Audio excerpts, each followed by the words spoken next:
Se trataba de uno de los escenarios más oscuros que conoció Europa en el siglo XX. Sus muros no solo delimitaban un espacio físico, delimitaban la frontera entre la vida y la deshumanización absoluta. Inaugurado en 1933, aquel campo de concentración funcionó durante 12 años como laboratorio del terror. Miles de hombres y mujeres cruzaron sus portones sin saber que estaban ingresando en una maquinaria diseñada para destruirlos lentamente. El hambre era constante, la violencia cotidiana, la arbitrariedad ley. Los guardias actuaban con total impunidad. No existía norma que limitara el castigo. Las sesiones de latigazos podían extenderse hasta el desmayo. Las celdas de aislamiento, estrechas y oscuras, privaban al prisionero de luz solar durante semanas. El alimento consistía en pan duro y agua turbia.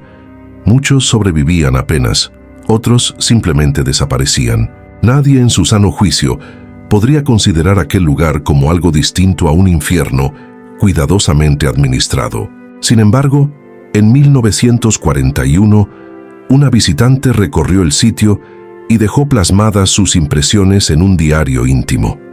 Escribió que había paseado por las huertas donde crecían lechugas y cereales, que había visto pinturas realizadas por los prisioneros y que eran muy bonitas, que al final del recorrido había almorzado muy bien. La autora de esas palabras tenía 12 años. Se llamaba Gudrun Himmler. Lo más perturbador fue que no se trataba de ignorancia infantil, sino de una educación ideológica profundamente internalizada. Antes de continuar, estás en Crimen Oculto. Suscríbete ahora, deja tu opinión en los comentarios y, si quieres apoyar este proyecto y acceder a contenido exclusivo, conviértete en miembro del canal Crimen Oculto. Porque algunas historias no terminaron cuando cayó el régimen. Gudrun nació el 8 de agosto de 1929 en Múnich.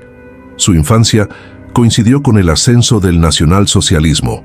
Alemania atravesaba crisis económicas, resentimientos políticos y una humillación nacional tras la Primera Guerra Mundial. En ese contexto, el discurso radical comenzó a ganar adeptos. Su padre Heinrich Himmler no era un funcionario más. Era el jefe de las SS, arquitecto del sistema de campos de concentración y uno de los hombres más cercanos a Adolf Hitler. Desde 1933 supervisó la expansión de una red represiva que pronto abarcaría toda Europa. En el ámbito público, era uno de los principales ejecutores del terror. En el ámbito privado era un padre afectuoso. Le escribía cartas semanales, la llamaba por teléfono con frecuencia, la apodaba Puppy, organizaba visitas, la llevaba a eventos oficiales, la hacía viajar en avión para verlo. Esa dualidad resulta inquietante. Un hombre capaz de firmar órdenes de deportación masiva y al mismo tiempo preocuparse por los exámenes escolares de su hija.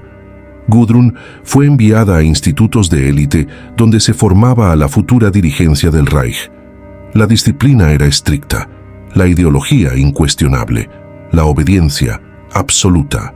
Allí aprendió que existían razas superiores e inferiores, que la lealtad al Führer estaba por encima de cualquier cuestionamiento moral, que el sacrificio individual debía subordinarse al proyecto colectivo. Cuando visitó el campo de concentración, no lo hizo como una observadora neutral. Lo hizo como parte de una estructura que justificaba lo que ocurría tras los alambrados. En 1945 todo cambió. El Tercer Reich se derrumbó. Hitler se suicidó en abril. Alemania firmó la rendición en mayo. Heinrich Himmler intentó huir utilizando documentación falsa. Fue capturado el 23 de mayo de 1945. Antes de enfrentar juicio mordió una cápsula de cianuro. Gudrun jamás aceptó esa versión. Durante décadas sostuvo que su padre había sido asesinado. Ella y su madre fueron detenidas por fuerzas aliadas, interrogadas, trasladadas entre distintos centros de prisioneros en Italia, Francia y Alemania. Comparecieron en el contexto de los juicios de Nuremberg. Para la opinión pública internacional, eran familiares directos de uno de los principales responsables del aparato de exterminio.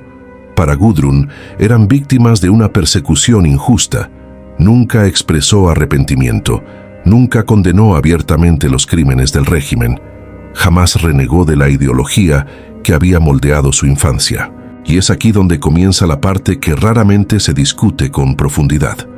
Tras recuperar la libertad, intentó rehacer su vida. Trabajó como modista y encuadernadora, cambió de apellido al casarse, evitó la exposición mediática, pero en 1961 fue contratada por el Servicio de Inteligencia de Alemania Occidental bajo identidad modificada. ¿Quién autorizó esa contratación? Lo que se ocultó fue la continuidad silenciosa de estructuras y redes ideológicas dentro del nuevo Estado democrático. En plena Guerra Fría, la prioridad era contener el avance soviético. El anticomunismo se convirtió en eje estratégico. Muchos antiguos miembros del aparato nazi fueron reciclados en instituciones administrativas y de inteligencia. La experiencia técnica pesó más que el pasado moral. Gudrun formó parte de ese engranaje. Aunque su función específica no está completamente documentada, su incorporación revela algo inquietante.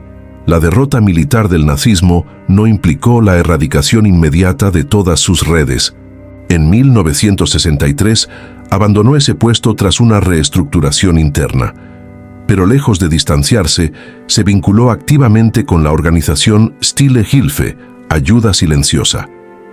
Este grupo tenía un objetivo claro: asistir a exmiembros de las SS que enfrentaban procesos judiciales o que se encontraban prófugos.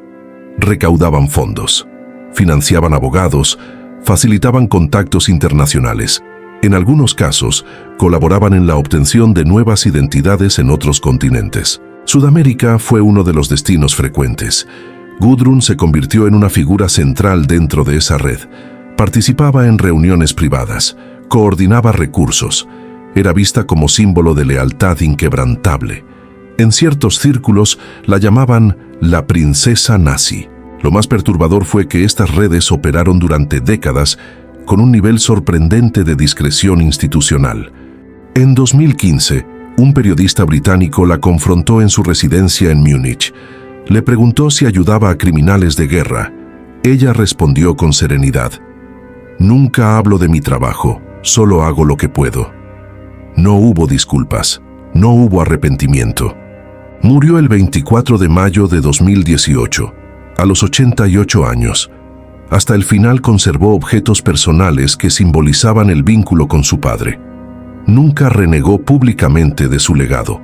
La derrota militar del nazismo ocurrió en el siglo XX. La derrota ideológica fue más compleja.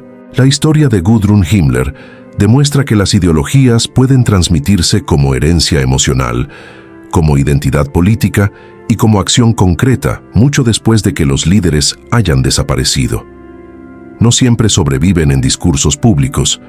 A veces lo hacen en redes privadas, en asociaciones discretas, en lealtades que se mantienen en silencio.